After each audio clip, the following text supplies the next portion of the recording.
भारतीय जनता युवा मोर्चा के राष्ट्रीय अध्यक्ष सांसद प्रिय अनुराग ठाकुर, महामंत्री श्री नितिन नवीन, श्री राहुल कोठारी, हर्ष साध्वी, स्वदेश सिंह और संदीप ठाकुर और इस सभागार में उपस्थित सभी युवा मित्रों, सचमुच आप लोग बेताब हैं कि वैसे ही कह दिया? वैसे आपने देखा होगा कि राहुल कोठारी ने मेरी कुछ जरूरत से ज्यादा प्रशंसा कर दी है।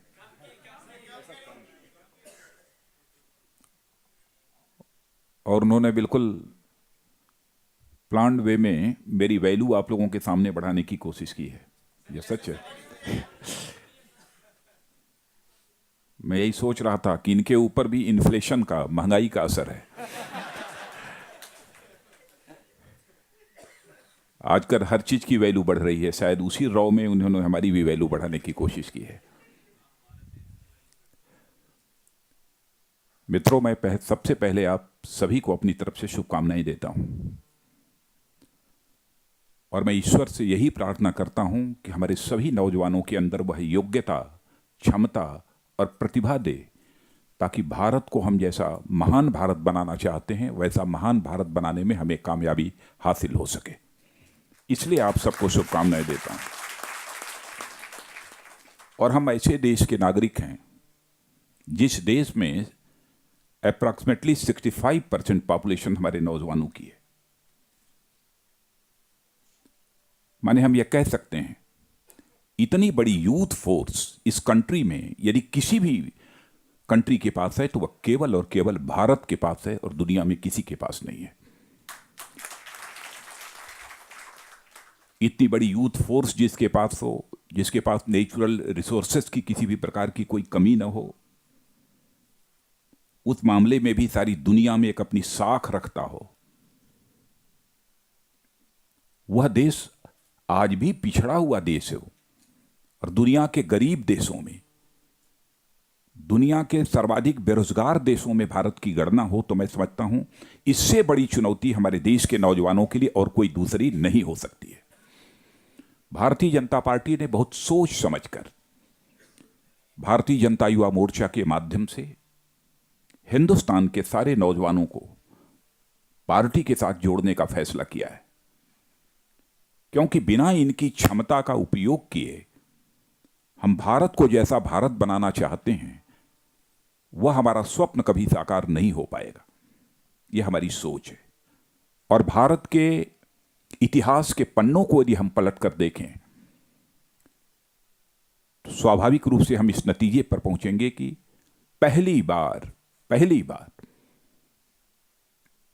भारत की जो कल्चर है, भारत की जो संस्कृति है, उस संस्कृत की ध्वज पताका अंतर्राष्ट्रीय जगत में फहराने वाला पहला ग्लोबल यूथ भी यदि कहीं कोई यदि हुआ तो स्वामी विवेकानंद हुए, जिनकी की बहुत ही छोटी आयु थी, बहुत ही कम आयु थी। मैं कहता हूं कि सचमुच भारत का पहला ग्लोबल यूथ यदि मुझे कहना हो तो मैं स्वामी विवेकानंद को ही कहूंगा। क्या नहीं कर सकता है नौजवान।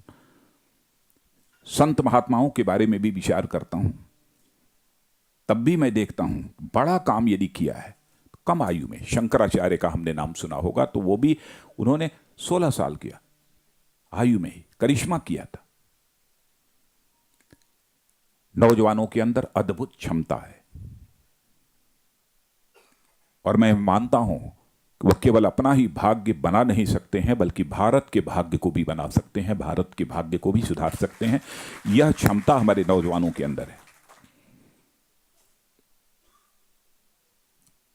और जैसा अनुराग ठाकुर ने बोलते समय कहा कि हम भारत को विश्व गुरु बनाना चाहते हैं, अंतिम सेंटेंस इनका यही था।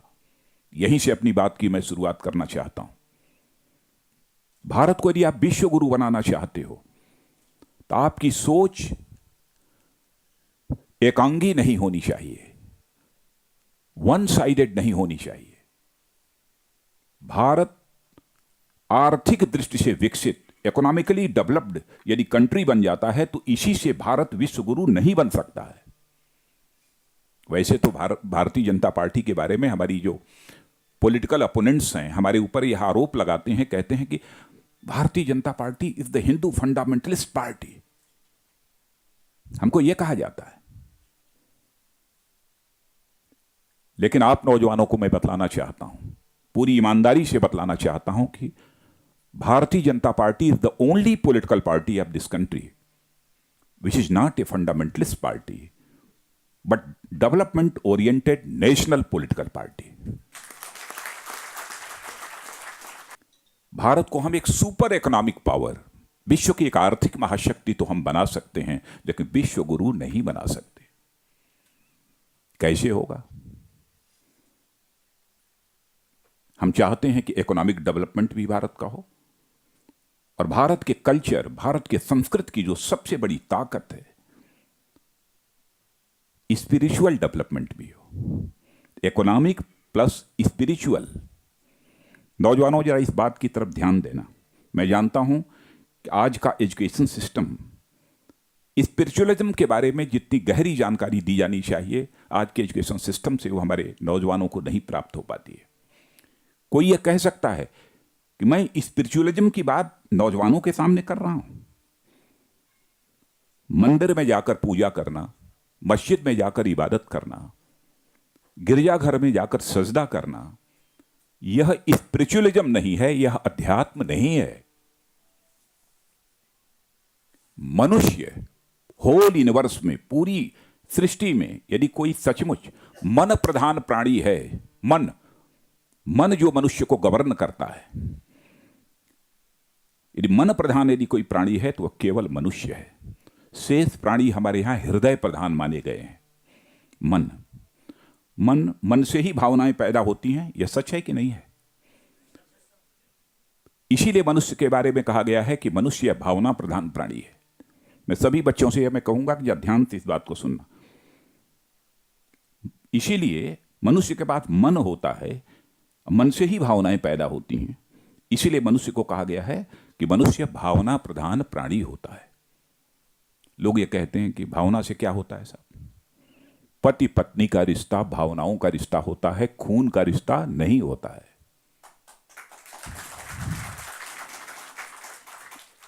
अपने राष्ट्र और समाज के साथ जो रिश्ता होता है वो भावनाओं का रिश्ता होता है, खून का रिश्ता नहीं होता है। चंद्रशेखर आजाद 26 साल की जवानी, अपने अंग्रेज दुश्मनों को अपनी रिवाल्वर की गोलियों से भूनते भूनते चिंता या सताने लगी जब रिवाल्वर में अंतिम गोली शेष बची।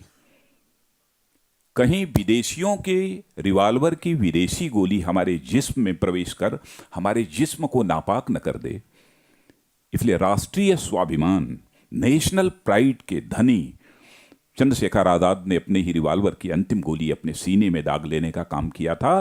तब जाकर देश को आजादी मिली। वह क्या था? इस धरती के साथ कोई खून का रिश्ता था, राष्ट्र के साथ था, भावनाओं का रिश्ता था। अशफाक उल्लाह खां 21 साल की जवानी, हंसते हंसते फांसी के फंदे को चूम लिया। मां कहती थी बेटा शादी कर ले, मेरी सेवा करेगी बहू। लेकिन फांसी के तख्त पर खड़े हुए तो उन्होंने कहा कि मेरी मां को संदेश दे दो कि आज मैं अपनी शादी रचाने जा रहा हूं, अपना निकाह करने जा रहा हूं। मजिस्ट्रेट ने पूछा कि कहाँ निकाह वो है, लड़की कहाँ जिसके साथ तुम्हारा निकाह होने जा रहा है, शादी होने जा रही है? अरे उसने कहा देखो ये फांसी का फंदा, यही हमारी महबूबा है जिसे आज मैं अपने गले से लगाने जा रहा हूं। क्या है? यही भावनाओं का रिश्ता है मेरे नौजवानों, यही भावनाओं का रिश्ता है। मनुष्य मन प्रधान प्राणी है, मनुष्य भावना प्रधान प्राणी है। एलिवेशन ऑफ मन का बड़ा करना, मन का बड़ा करना, एलिवेशन ऑफ मन, इसे ही हमारे यहां अध्यात्म कहा गया है, इसे ही हमारे यहां स्पिरिचुअलिज्म कहा गया है। क्यों कहा गया है? इसमें कितने लोग ऐसे हैं जिन्होंने कि मैथमेटिक्स पढ़ा है, फिजिक्स पढ़ा है? जो हाथ उठाइए। लगभग सभी। इंजीनियरिंग कॉलेज के इसमें हैं स्टूडेंट्स, आईटी के हैं, तो लगभग हाई स्कूल तक तो मैथमेटिक्स सबने पढ़ा होगा ना? सबने? चलो चलेगा तुम। तो मैं एक मैथमेटिक्स का फार्मूला आप सबके सामने रखना चाहता हूं, इसको केवल सिद्ध करने के लिए। मन बड़ा होने से मनुष्य को क्या मिलता है? यह बताओ, अपने जीवन में आप क्या चाहते हो? क्या केवल ज्ञान से सुख की प्राप्ति होगी? चाहते हो आप सुख, सही बात है कि नहीं? आनंद चाहते हो, यही चाहते हो ना? केवल ज्ञान से सुख की प्राप्ति तो नहीं हो सकती है। मान लो तुमको बहुत बड़े ज्ञानी हो गए, बहुत बड़े विद्वान हो गए, और कोई आकर सीधे अपशब्दों का प्रयोग करे, गाली गलौज करे, तो सुख मिलेगा? तब कैसे कह दिया ज्ञान? नहीं मिलेगा। सुख कैसे मिलेगा? मन बड़ा होने से मिलेगा। मन जिसे भावनाएं पैदा होती हैं, और हमारा अध्यात्म यही कहता है कि मन बड़ा करो। छोटे मन से कोई बड़ा नहीं हो सकता है, टूटे मन से कोई खड़ा नहीं हो सकता। नहीं हो सकता है। तो मन बड़ा होने से हैप्पीनेस, सुख कैसे प्राप्त होता है? इसे मैथमेटिकल यदि इक्वेशन में कहना हो तो कैसे हम कहेंगे? मान लो कि मन एक सर्किल है, एक वृत्त है। वृत्त जानते हो सब ना? सर्किल। मान लो ये हमारा मन एक सर्किल है। सर्किल का सर्कमफेरेंस, इसकी जो परिधि है, इसको जैसे जैसे बढ़ाते जाओगे आप ये देखोगे कि वो सर्किल अपने आप बड़ा होता चला जाता है। इतना बड़ा सर्किल है, इसका सर्कमफेरेंस यानी इसकी डायमीटर को बढ़ाओ, बड़ा हो जाएगा, इससे भी बड़ा होगा, इससे भी बड़ा होगा, इससे बड़ा होगा। तो सुख का और मन का रिश्ता क्या है? तेरी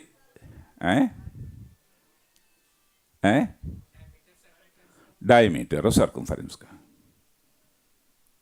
यदि मैथमेटिकल इक्वेशन में कहना होता है, जैसे मैंने कहा ना, जैसे जैसे मन बड़ा करते जाओगे वैसे ही वैसे मैग्नीट्यूड ऑफ सुख, मैग्नीट्यूड ऑफ हैप्पीनेस ये बढ़ती चली जाएगी।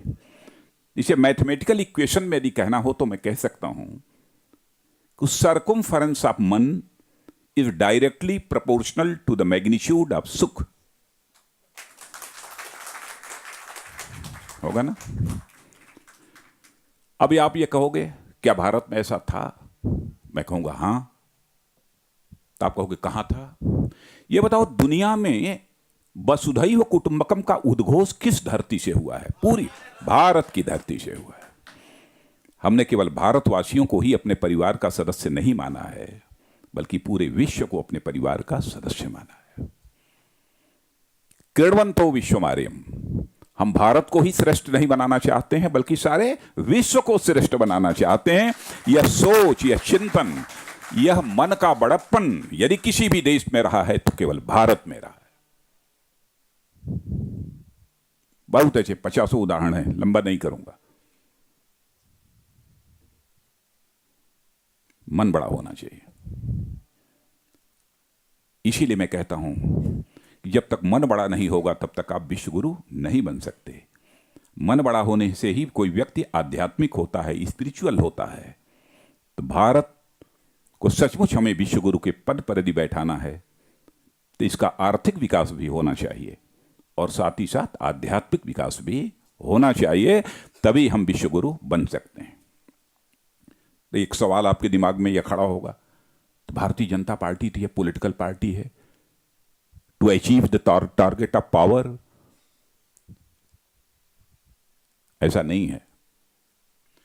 हिंदुस्तान की अकेली पॉलिटिकल पार्टी भारतीय जनता पार्टी है, जो कि भारत की कल्चरल स्ट्रीम, सांस्कृतिक धारा के साथ जुड़ी हुई पॉलिटिकल पार्टी है। अकेली पॉलिटिकल पार्टी इस देश की है बीजेपी, भारतीय जनता पार्टी, जो कल्चरल स्ट्रीम के साथ जुड़ी हुई है।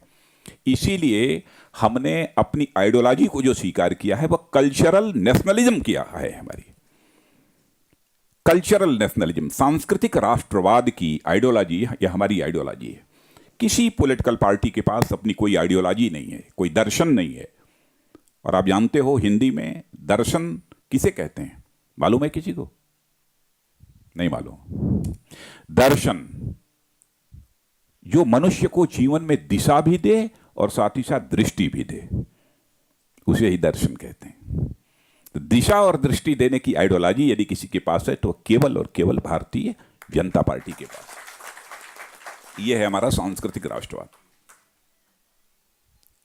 इसलिए हम नौजवानों को अपने साथ जोड़ना चाहते हैं हम केवल सत्ता हासिल करने के लिए आपको नहीं जोड़ना चाहते नौजवानों। बहुत नए नए आजकल देश की राजनीति में एक्सपेरिमेंट्स हो रहे हैं, प्रयोग हो रहे हैं, बहुत नए नए हो रहे हैं। गरीबी दूर कर देंगे, बेरोजगारी दूर कर देंगे, यह कर देंगे, वो कर। वाइडर थिंकिंग चाहिए, व्यापक सोच चाहिए, बिना उसके नहीं हो सकता। मनुष्य के जीवन की सबसे बड़ी पूंजी क्या होती है, बतलाओ आप सब? चरित्र। और थोड़ा सा ऊपर ले जाओ, और ऊपर जाओ। ना ना ना, और ऊपर जाओ।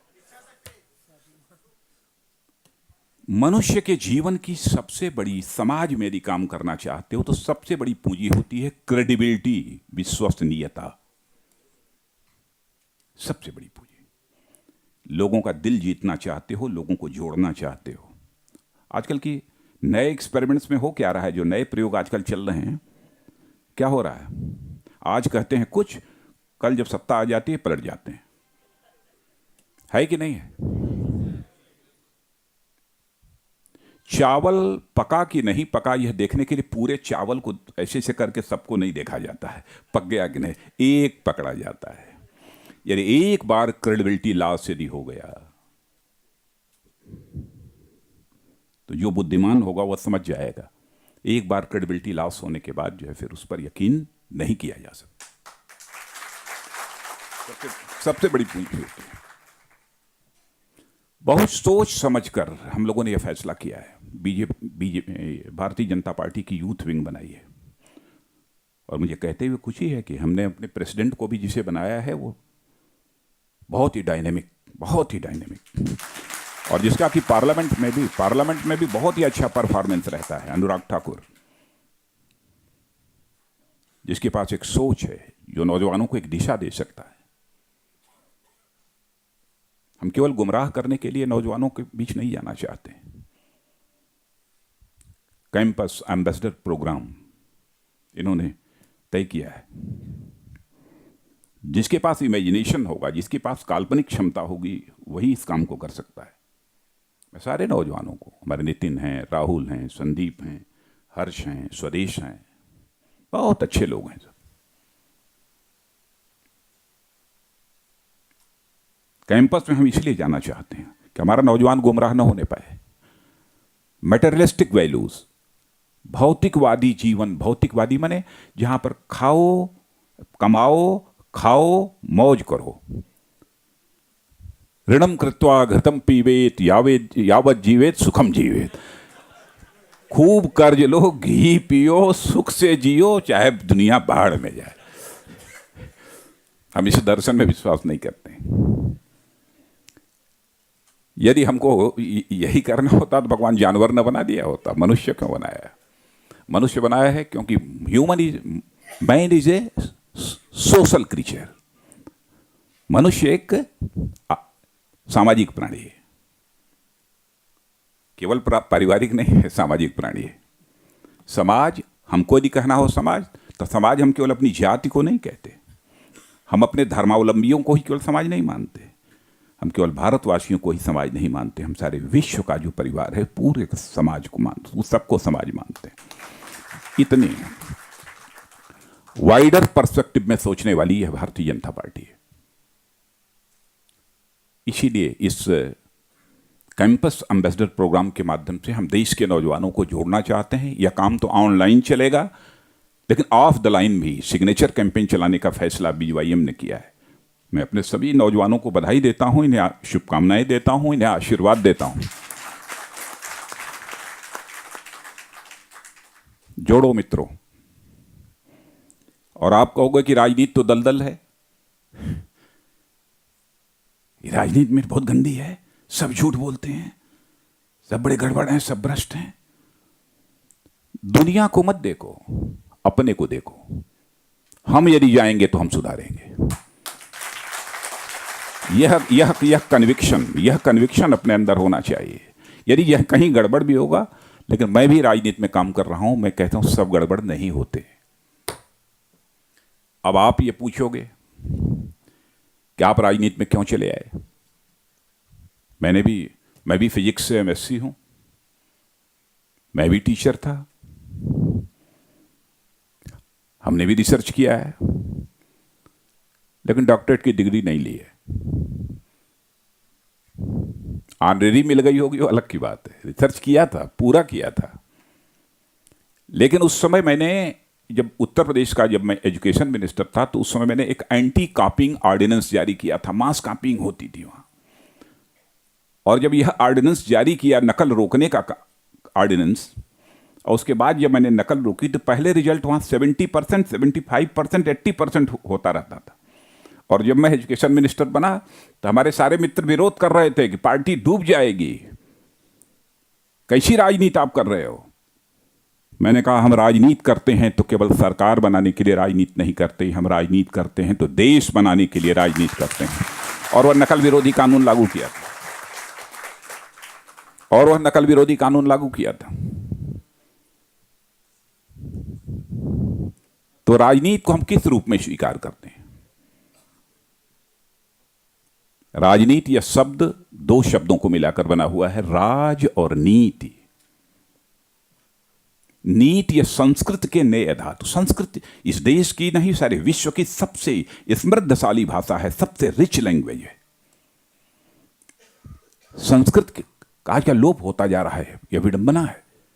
सबसे रिच, कंप्यूटर के लिए भी सबसे मोस्ट इफिशिएंट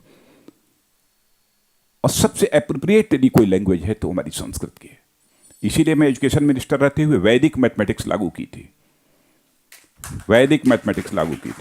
और उसमें रुड़की यूनिवर्सिटी और सारे देश भर में एक साल के अंदर 36 पुस्तकें हमारे विद्वानों ने लिखी थी। इस पर 36 पुस्तकें उस समय लिखी।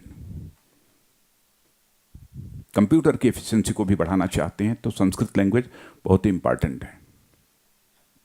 उस समय किया था। तो मैंने कहा ना कि राजनीति ये दो शब्दों को मिलाकर बना हुआ है। और मित्रों, मैं आप सबका आह्वान करना चाहता हूं कि राजनीति यह दो शब्दों को मिलाकर बना हुआ है, राज और नीति। नीति यह संस्कृत के नए धातु होता है, उससे बना हुआ है यह शब्द, जिसका अर्थ होता है ले जाना, टू कैरी आउट। ले जाना, किस ओर ले जाना? सन्मार्ग की ओर ले जाना, अच्छे मार्ग की ओर ले जाना।